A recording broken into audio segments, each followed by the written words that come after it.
シーシェンはいくつものバイトを掛け持ちし、その一つがバーのバンドボーカルで客からリクエストされた曲を歌い、その指名料で稼いでいた。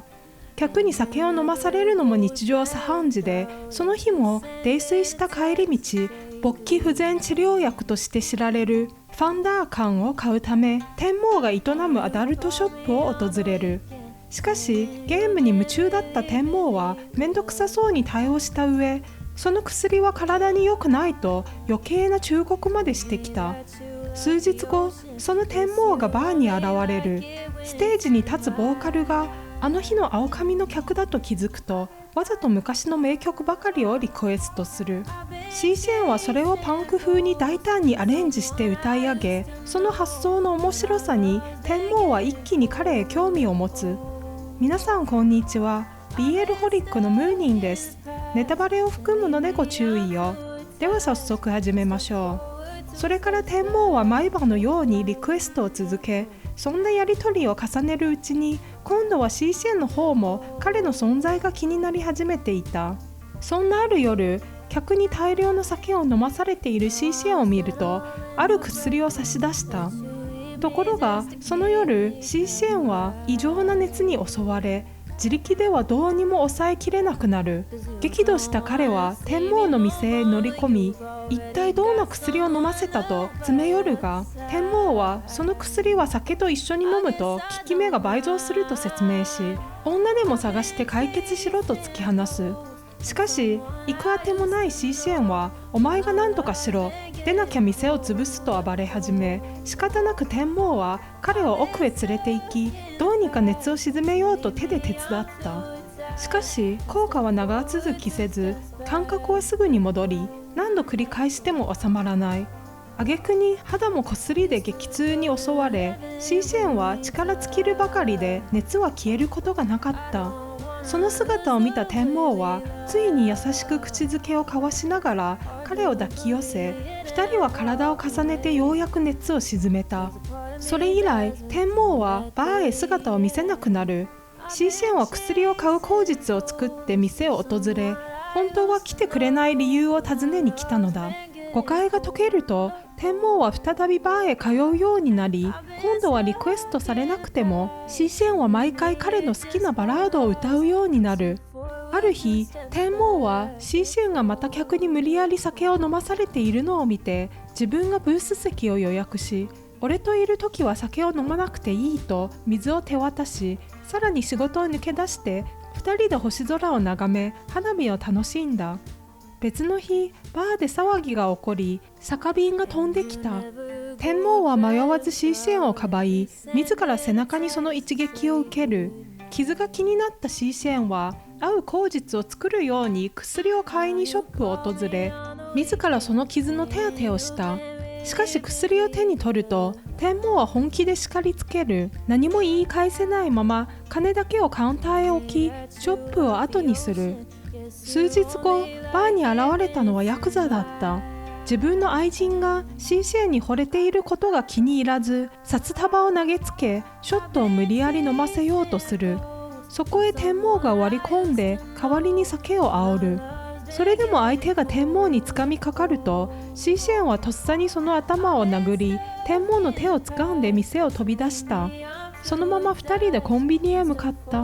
騒ぎの直後だというのに、並んで食べるお菓子やアイスはいつもよりずっと美味しく感じられた。後日、シーシェンはお礼に夕食をご馳走したいと誘う。しかし時間が遅く、店はどこも閉まっていたため、自分が手料理を振る舞うことになり、2人は天網の家へ向かった。ところが料理はまるで得意ではなく、皿を割った上に手まで切ってしまい、結局キッチンに立ったのは天網だった。食事を終え、化粧を落としたシーシェンの姿を見つめながら、天網は思わず綺麗だと本音を漏らす。終電もなくなり、その夜シーシェンは泊まっていくことになった。シャワーを浴びた後、シーシェンが静かにギターを奏で、その隣で天網が髪を乾かす。ただそれだけの時間が、言葉はいらないほど穏やかで美しかった。自然と惹かれるように距離を縮めた天網だったが、その瞬間、かつて自分が見殺しにした女性の記憶が脳裏をよぎる。自分には誰かを幸せにする資格などない、その思いが胸を締め付け、彼は気持ちを押し殺したままシーシェンに眠るよう静かに促した。翌日、天皇はスーパーで偶然バーのオーナーと顔を合わせた。オーナーは今度バーでお持ち帰りをしたらどうだとからかわれ、すると照れ隠しにバーで知り合った相手を家へ連れて帰るほど軽くないと全面否定した。その何気ない会話をオーナーは悪気なくシーシェンに話してしまう。自分は遊びだったのかと腹を立てたシーシェンはその夜、ずぶ濡れで天皇のショップを訪ねた。雨に濡れた彼を天皇は優しく迎え入れるが、シーシェンは話を聞こうともしない。それでも天皇は強引にシーシェンを引き止めてシャワーを浴びさせる。そして思わず、もう夜のバイトには行くな、俺が養うからと口にしてしまった。シーシェンは何も答えなかったが、それ以来仕事が終わるたびに天皇の家へ足を運ぶようになる。それでもシーシェンは友達の家に泊まっているだけだと言い切り、姉を安心させる。その夜、バーへやってきた天皇がまた女性に言い寄られている姿を目にしたシーシェンは、積もりに積もった感情がついに溢れ出す。もう誰にも取られたくない。その思いに突き動かされるように天皇の手を掴んでホテルへ向かい、部屋へ入るなり迷うことなく唇を重ねた。天皇はいつも生活に追われるシーシェンを少しでも楽にしたいと何着もの服を買ってあげる。しかしショッピングの途中、シーシェンがふとウェディングドレスに視線を向けた瞬間、天皇は彼にはいつか女性と結婚して幸せな家庭を築きたいという夢があるのだと勝手に思い込んでしまう。その夜、天皇はバーのオーナーになぜシーシェンがあれほど必死に金を稼いでいるのか尋ねる。しかし事情を知らないオーナーは結婚資金でも貯めてるんじゃないかと何気なく口にする。その頃、舞台裏ではシーシェンが見知らぬ男から俺の恋人に手を出しただろうと一方的に絡まれていた。身に覚えもない上、しつこく食い下がる相手にうんざりしたシーシェンは男なんか興味ないと怒鳴り返す。だがその言葉をちょうど迎えに来た天皇が真正面から聞いてしまう。